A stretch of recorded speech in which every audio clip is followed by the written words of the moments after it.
Our keynote speaker tonight has spent his career working to understand and educate communities about disparities. Dr. Manuel Pastor is a tireless advocate for racial equity and social justice. He's a professor of American Studies and Ethnicity at the University of Southern California, where he also directs the Program for Environmental and Regional Equity. Please join me in welcoming Dr. Manuel Pastor.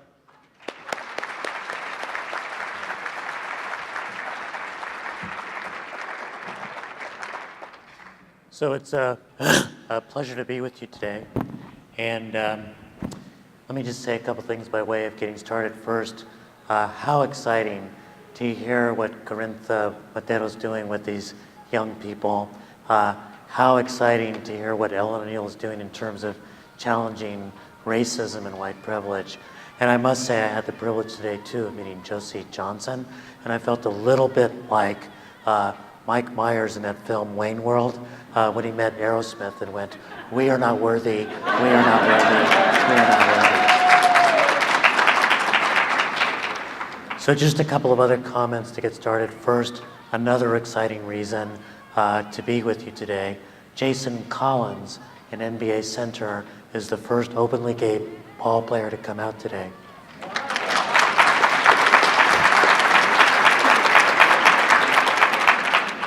The only bad news is that he plays for the Wizards. I was hoping he might have played for the Lakers, so at least we could salvage something of pride from the season. So I'm going to talk to you a little bit about the future of America in terms of facing race. Before we get started, I want to say that while you're listening to me, my voice might sound a little bit harsh and might break a little bit. I actually have a speech disorder that's called spasmodic dysphonia.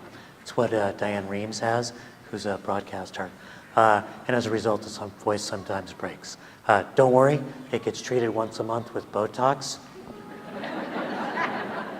Because that's how we treat everything in Los Angeles.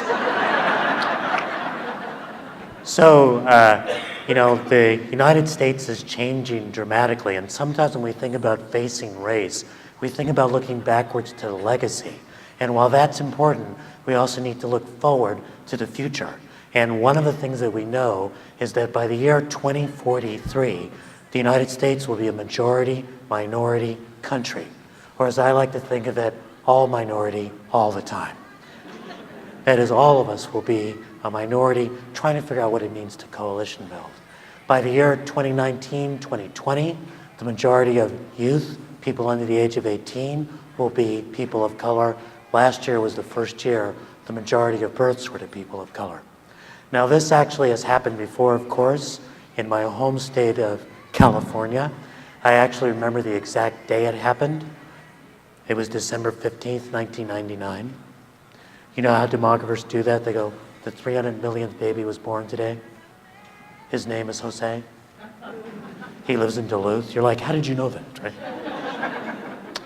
So that day I kept getting phone calls from reporters all day long saying, we're majority minority, we're majority minority, we're majority minority. What's it mean, what's it mean, what's it mean? There was a tone of anxiety in their voice. Finally I said, I don't know. But we're having a salsa party at my house tonight to celebrate. In the spirit of the new California, everyone's invited. They just need to learn a new step. And part of what we're doing is learning a new step about a more diverse country, more diverse styles of leadership, and how are we going to build coalitions across boundaries. And one of the reasons why this is important to think about is because when people hear this demographic change going on in the United States, they tend to think, particularly with the growth of Latinos, what is driving that? Immigration. And that answer is wrong. Immigration is actually tapering off into the country. One of the reasons comprehensive immigration reform is queued up right now is because people are worried about not enough migrants in the future. And in fact, it's really the second and third generation. So this is from the 2010 census. Between 2000 and 2010, the number of young white people, folks under the age of 18 in the United States, actually fell by 4.3 million. Now, I'll wait till that's off. That does not mean that 4.3 million young white people died. we would have noticed that. It would have been reported on Fox News. It would have been blamed on the president, who was once, as we heard this weekend, a young, strapping Muslim socialist. Now, but in fact, the young white population fell because more are moving into 19 and 20 than moving into 1 and 2. For the nation as a whole, actually, the number of young African Americans fell, although some of that is folks reclassifying themselves as multiracial. The number of young Latinos rose by 4.8 million. The number of Asian Pacific Islanders rose by about 800,000. The country is changing because of our homegrown youth population. And the Minneapolis Metro is no exception. This shows you the shares of the population growth coming from people of color, the purple charts, and from white folks, the yellow bars, in the 1980s, the 1990s, and in the last decade. Look at that flip in terms of where the population growth is coming from, and you know what your future looks like, and this is what your ethnicity breakdown looks like right now. Now, when people hear that demographic change coming, they don't think it's happening in places like this. They think it's happening only in California. That what's going to happen is California will become 150% minority. There'll be super people of color marching across the landscape. But in fact, really what's going on is that this is happening all over the country. So this is a map of the United States in 1980 by counties. It's a very easy map to interpret. The browner the county, the browner the county. So the darkest shade is more than 50% people of color. The shade in the middle is 40 to 50% people of color, sort of tipping. And in 1980, the counties of the United States that were majority minority were basically the borderlands of Texas, the Native American and Hispanic areas of Arizona and New Mexico, and the Black Belt of the South heading up into DC. Look at what happened in 1990, moving through California, 2000, spreading, 2010. So these are big and dramatic changes, and they're happening all over the country. Here's what it's projected to look like moving forward: 2020, 2030, and 2040. A few things to note from this map. If you have some friends living in some of those light areas now, and they don't have a taqueria near them now, tell them, don't worry, one is coming. And the second is that these areas of this demographic change are also areas that are quite economically vital. This is an important part of the story. Now, the other thing, and this is looking in at Minneapolis, St. Paul, that's important to realize is it's not just the spatial character that's changing in terms of the entire country, it's also within our metropolitan areas. One of the most important developments to happen between 1980 and 2010 is that where the growth and diversity is occurring is not necessarily just in our central cities, but in our immediately adjoining suburbs. In fact, the places where the diversity is growing the most are the suburbs. The places where the pockets of poverty are growing the most are the suburbs. This is what Minneapolis, St. Paul looked like in 1980. This is in 2010. Big spread and into the suburbs.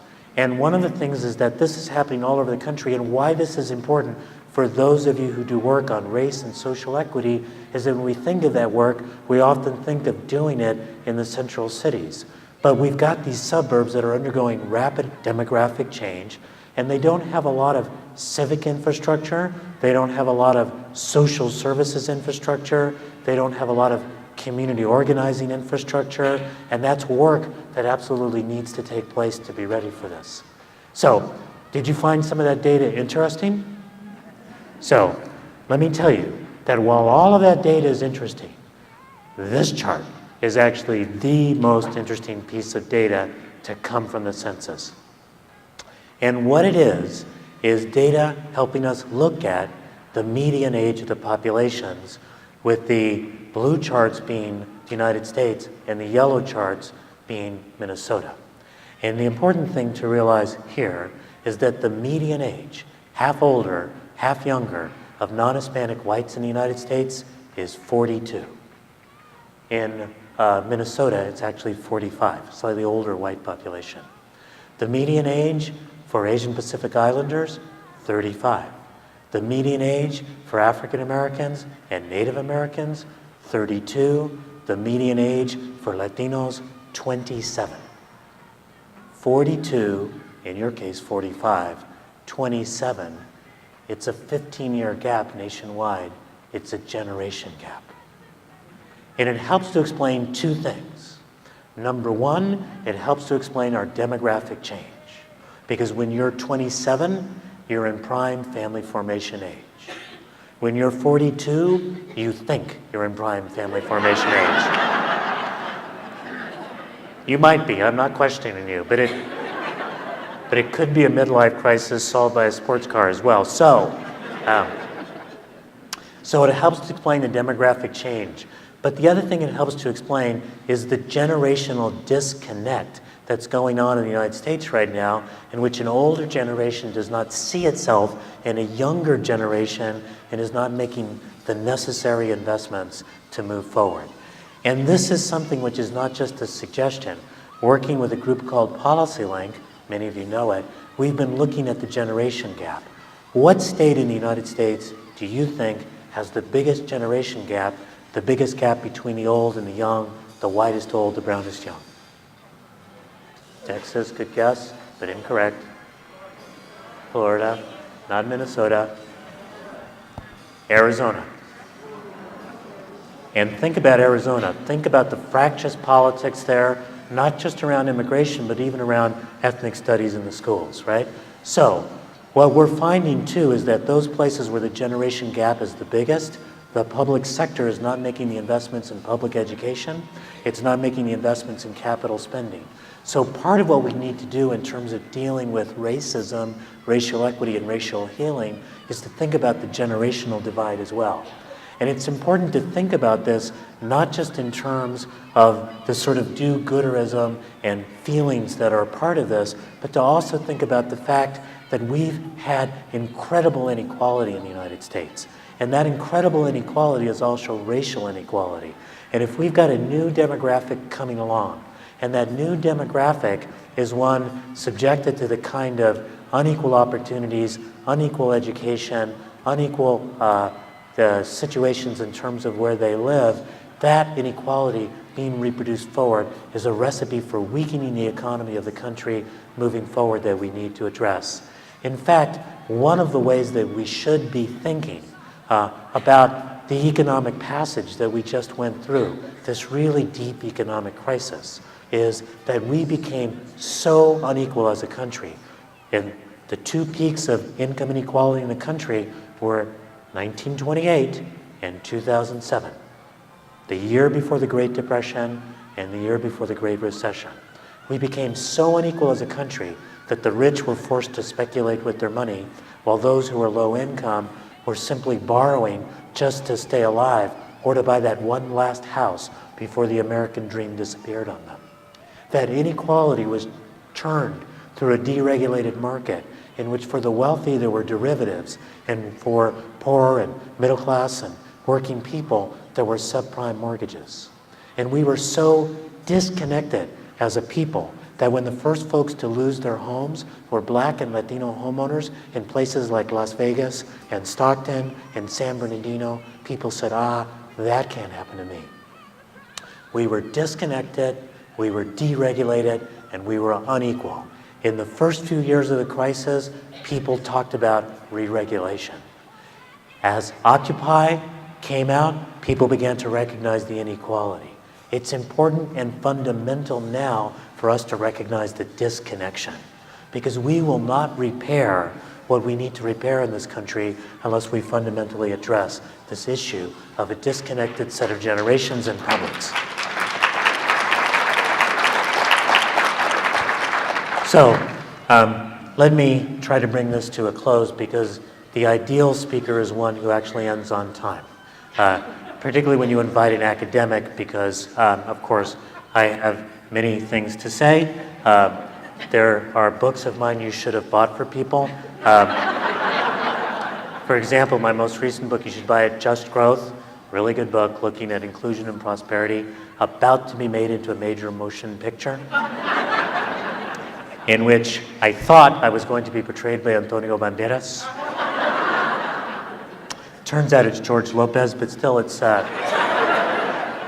So let me just leave you with a couple of final thoughts and a story which I think is actually incredibly appropriate for today, and I think incredibly appropriate for this particular audience for reasons you'll see in a minute. So we need, as we move forward, to remember both our history and the coming America. We need to think about the legacy of racism and the history that's created us and who we are, the genocide of Native Americans, the taking of land, the way in which slavery is a fundamental scar, Jim Crow, the fact that we took the northern part of Mexico, the difficult immigrant relationships we've had. But we also always need to be looking forward.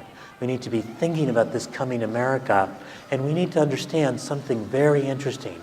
When you do the polling, particularly of these Black and Latino youngsters, and some of them are in the room, they are not angry, they are aspirational.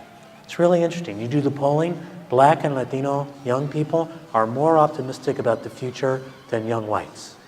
If you looked at the data, you'd say they have no reason to be. But they have aspirations, they have hopes. One mistake conservatives make is thinking about minorities coming up as just being angry and wanting to take things. But one mistake progressives make is thinking about minorities being angry and just wanting to take things, right? People have the aspiration to contribute. They have the aspiration to realize their dreams. They have their aspiration to build a bigger and broader society. And in building that bigger and broader society, we need to recognize that equity and inclusion are not luxuries that we add on afterwards. They're not things that we say, I guess if we're doing well enough, we can try to be fair. We need to understand that if you look at that demographics moving forward, we need to deal with racial inequality and we need to deal with racial disconnection, or we won't create a strong America for everyone. When we think we're not investing in community college systems because it's only the minority and immigrant kids who go there, we're shipwrecking the future of young whites who use those systems as well. And we need to make that clear that dealing with equity and inclusion is part of what needs to happen for all of us. We also need to be thinking about framing across generations, as I mentioned, and we need to be thinking about two other things that I'll close with. One is we need to move from transactions to transformations. We need to move from making deals to making change. And let me use an example. I do a lot of work on bringing African American and immigrants together, particularly Latino immigrants. And many people think about that in a transactional way. I wonder if we can get Latinos to support the Black agenda. Or I wonder if we can get Blacks to support immigration reform. A more transformational way is to work with Latino immigrants and say, let's figure out how you understand the centrality of the African American struggle for social justice to any struggle for inclusion in the United States. And working with African American populations to read that wonderful book, Warmth of Other Suns, who's read that? About the Great Migration, right? And if you read that book, right, what you realize is that these Latino and Asian, South Asian immigrants coming into our cities now, they're like Black migrants who came from the South in an earlier era, and you can build a more transformational understanding of how to build alliances. And transformational change lasts longer than transactional deals. Does that make sense? So, I had an end I was going to give, but today inspired me to give you a different end, in part by Jason Collins, the NBA player who came out.